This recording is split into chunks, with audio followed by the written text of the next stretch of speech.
BFM Business. Jusqu'à 12h30, Intégral Placement, l'émission 100% placement. Guillaume Sommerer. Voilà la perspective portugaise qui passe donc sur le Portugal de négative à neutre. Allez, à présent on parle immobilier. Devez-vous investir dans le dispositif Duflo? Quels sont ses avantages et ses inconvénients? Pour répondre, Jean-Marc Lepradot. Bonjour Jean-Marc. Bonjour Guillaume. Jean-Marc Lepradot, président de Enola, société de conseil en investissements immobiliers.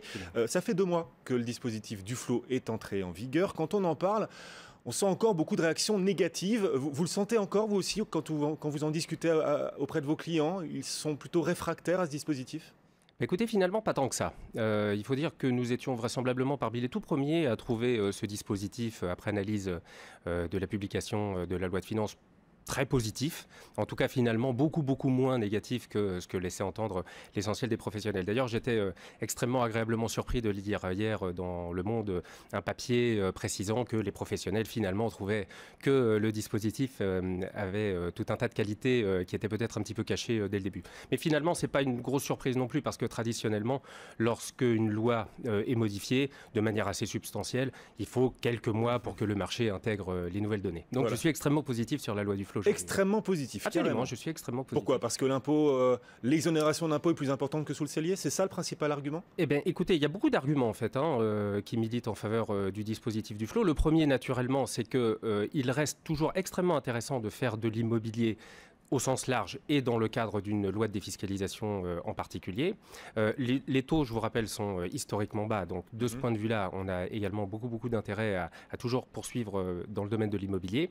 La loi Duflo amène un certain nombre d'améliorations par rapport à la loi Cellier, dont la première est vraisemblablement la plus importante, et que l'économie d'impôt liée à une opération Duflo est supérieure à l'économie d'impôt qui était liée à une opération de Cellier classique auparavant. D'accord. Ceci dit, quand on investit en Duflo, ça veut dire aussi qu'on sacrifie le loyer. Il y a des plafonnements de loyer qui sont drastiques.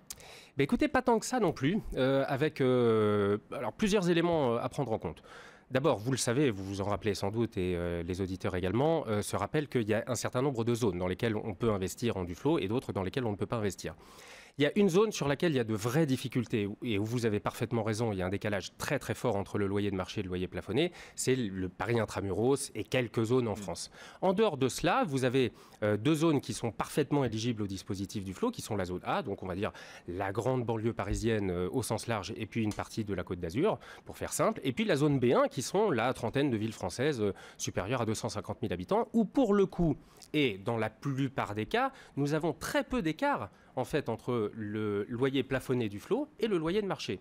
Avec un autre élément qui est important que peu de gens ont vu, alors certes, il y a un coefficient pondérateur du loyer qui est un petit peu compliqué. Le gouvernement aurait sans doute pu faire les choses un petit peu plus simplement. On aime bien quand c'est compliqué en fait. Oui, absolument. C'est d'ailleurs finalement assez étonnant de voir le degré de complexité qui est mis dans ces affaires. Quoi qu'il en soit, le loyer plafonné est pondéré par un coefficient qui va favoriser les petites surfaces. Nous avions un vrai problème en cellier sur les petites surfaces parce que pour le coup, on avait des écarts assez importants entre le loyer de marché et le loyer plafonné. Ça n'est plus le cas en Duflo. Les loyers des petites surfaces sont très proches du marché dans l'essentiel des zones. Donc ce n'est pas un cellier au rabais, contrairement à ce que tout le monde disait au départ? Absolument pas, ce n'est pas un cellier au rabais, à tel point que d'ailleurs pour les investisseurs malins, les problématiques vont être exactement les mêmes. La localisation du bien va être la même, il ne s'agit pas d'aller chercher des biens dans d'autres zones que celles qui étaient prévues en Duflo ou en Périsol auparavant. Les gens qui font de bonnes opérations en défiscalisation sont des gens qui font de bonnes opérations immobilières. On entend souvent dire, malgré tout, que celui qui va investir dans le Duflo va avoir du mal à trouver des locataires solvables. Alors, parce que les locataires doivent avoir de faibles revenus. Écoutez, de faibles revenus, ça n'en a que le nom, puisque lorsque vous analysez un petit peu plus en détail les chiffres qui sont proposés par le gouvernement, vous vous rendez compte qu'environ 70% de la population française sera éligible au plafond de revenus dans le cadre de la loi Duflo. Même si le plafond est 20% inférieur à ce qu'il était sous cellier. Oui, absolument. Même si les plafonds celliers étaient très au-dessus du marché. Nous avions pratiquement 85% de la population française qui était éligible au plafond de revenus du cellier. Donc en l'occurrence, ça ne sera absolument pas un problème, à nouveau, dans la plupart des zones. Dans un certain nombre de cas, il faudra être extrêmement vigilant. Je pense particulièrement à Paris intramuros, où là, pour le coup, même si les plafonds de ressources sont supérieurs aux autres endroits, on aura certainement des difficultés. Imaginons, je suis convaincu, je veux investir en Duflo. Comment je m'y prends ? Écoutez, alors je dirais que pour commencer, il est nécessaire de vérifier que la loi, le dispositif du flot convient à votre stratégie patrimoniale. Donc je commencerai dans tous les cas par vous recommander d'avoir une réflexion extrêmement poussée sur ce que vous souhaitez faire, ce que vous ne souhaitez pas faire. Également, bien vérifier que vous êtes dans une position d'investissement de long terme. Le marché est cher aujourd'hui, personne ne sait ce qui va se passer sur le marché immobilier.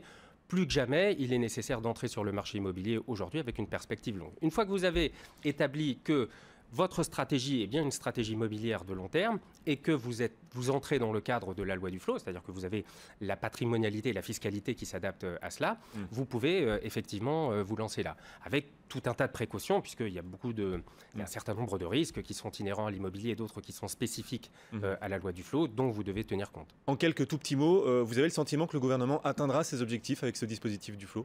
À cet instant, non. Je suis à peu près certain que sur cette année, ça ne sera pas le cas.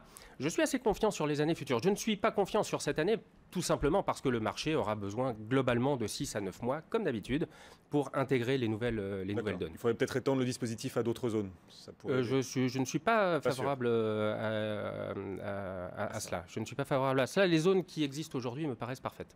Jean-Marc Le Prado, merci beaucoup, président de Enola, société de conseil en investissement immobilier. À bientôt. Le CAC 40, toujours en légère hausse, plus 0,5%. On se retrouve dans un instant. À tout de suite.